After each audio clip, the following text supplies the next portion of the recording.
Assalamu alaikum, barkamu da wannan lokaci kuma barkamu da sake kasancewa a wani sabon bidiyo a wannan tasha ta mai suna kasuwar media. A bidiyon mu na yau zamu yi muku bayani ko kuma in ce zamu tabbatar muku da wasu abubuwa da baku sani ba dangane da tsarin delegating a Satoshi ko kuma in ce a cikin Metamask na wannan babban coins wato Satoshi, da kuma dalilin da yasa suka sa masa karamin farashi, amma kuma duk da karamin farashin da suka sa yanzu ba a isa a yi wa coins din dariya ko kuma a masa ko kuma in ce a yi wa contributors ko kuma in ce community na wannan coins din dariya ba, saboda wasu dalilai wanda yanzu dai ba wannan dalilan ne suka kawo mu ba. Za mu nuna muku dalilan da yasa suka sako shi a wannan karamin price din da kuma muhimmancin abin a gare ku da kuma yadda ake so ku fuskanci abin. Da fari dai, kamar yadda kuka sani, yadda ake fama da matsaloli da yawa a ƙasar nan ko kuma in ce matsaloli na rayuwa, na san cewar ko kuma in ce a duniya ma gaba ɗaya, na san cewar idan ko suka saki wannan coins din a babban price zai zama na cewa kowa ya saki coins ɗinsa. Na farko kasuwar za ta ruguje, na biyu kuma abin da ake so a cimma ba za a cimma ba, sannan ku kuma da ake so a taimakawa ba za ku amfana da komai ba. Iya wannan kuɗin da kuka cire a wannan lokacin shi kawai shine abin da za ku amfana, kuma idan kuka kashe shi daga baya ku dawo kuna da na sani, wanda na san mutane da yawa za su sayar da percentage da yawa daga cikin abin da suka mallaka. To ko su kuma ba haka suke so ba. Na farko suna so ku taimaka wajen tsayawar shi wannan project din da kafasa, sannan kuma ku fahimci muhimmancin abin. Yanzu ka sani cewar idan kana da ko ka dauka a wannan price din ma na dala 4 ko kuma ce dala 5 kacal, idan kana da ko akalla guda 10 idan kai delegating ɗinsa a wannan farashin ma, to insha Allah a wata kafi karfin mai albashin da yake daukan naira 70,000. Ma'ana zaka fi shi samun kuɗi saboda kai staking na shi wannan coins din guda 10 kacal. To yaya mai guda 20 ko mai guda 50 ko mai guda 100 shi kuma ya zai kasance? To abin da ake so ku fahimta ke, yanzu idan ya zama na cewa an tsaya an yi haƙuri an je an yi staking, zuwa wani lokaci mutane da yawa za su fahimci muhimmancin staking din, wanda silar haka zai zama na cewa mutane da yawa ko da a ce an saka price ko kuma in ce an saka liquidity a wannan coins din ya samu price mai kyau, to zai zama na cewa coins din mutane da yawa ba za su sake shi ba, saboda sun san muhimmancin shi wannan delegating din ko kuma wannan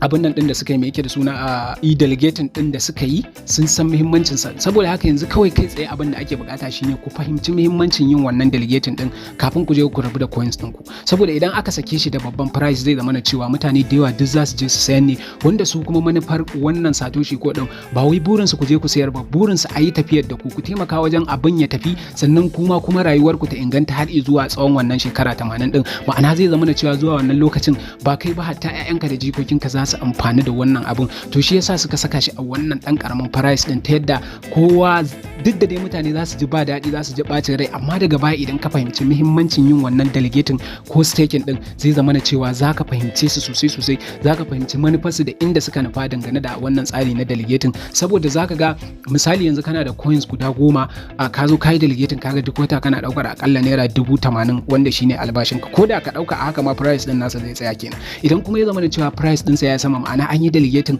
mutane an rasa coins din, to kaga zai zama da cewa price din sa ya sama, saboda zai daraja sosai.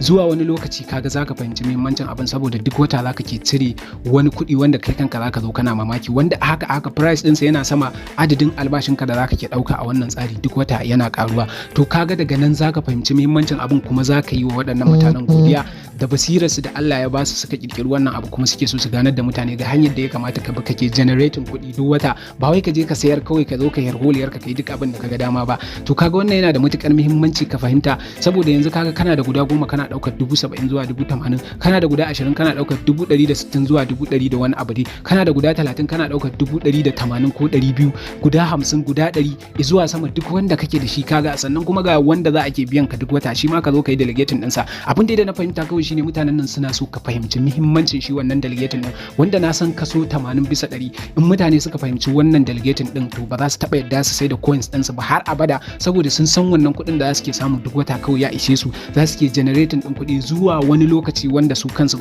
za su yi mamaki sakamakon ɗagawa da darajar da coins din zai yi ta salar wannan staking da wannan delegating din da suke. Saboda haka da Allah, duk wanda ya mallaki wannan coins din ya gode wa Allah, ya jaddada godiyarsa ga Allah, sannan kuma ya yi haƙuri, kada ya ce zai jawo ko zai yi zage-zage ko zai yi wani ɓacin rai. Ka yi haƙurin da ka saba, saboda da lokacin babu Satoshi ko ma kana rayuwarka successfully, yanzu ma kuma da babu da yake akwai, amma kuma ba za ka sayar ba, za ka yi rayuwarka sannan kuma duk wata kana da albashi. Me abin damuwa anan? Ka yi haƙuri haƙuri kamar yadda aka tsara wannan abu insha Allah zai tafi in dai kun ba da haɗin kai 100% zai tafi yadda ake bukata kuma zuwa wani lokaci kaɗan wanda tun yanzu zaka fara amfanar sa in dai kai delegating to tun yanzu zaka fara amfanar sa saboda haka in baka yi delegating ba kai sauri ka je ka yi delegating ko guda nawa ne da kai ko guda ɗaya ne da kai akalla zaka ke samun wajen 10,000 duk wata amma a wannan price din ya tsaya kenan bai sama ba idan kuma Allah ya sa yayi sama ya haura zuwa kamar $10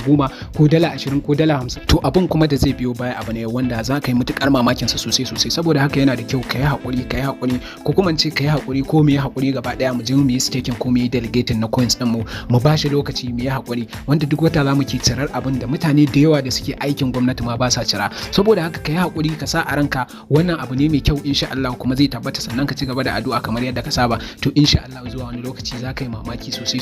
saboda haka a yi haƙuri mun gode sai mun sake kasancewa a bidiyo na gaba.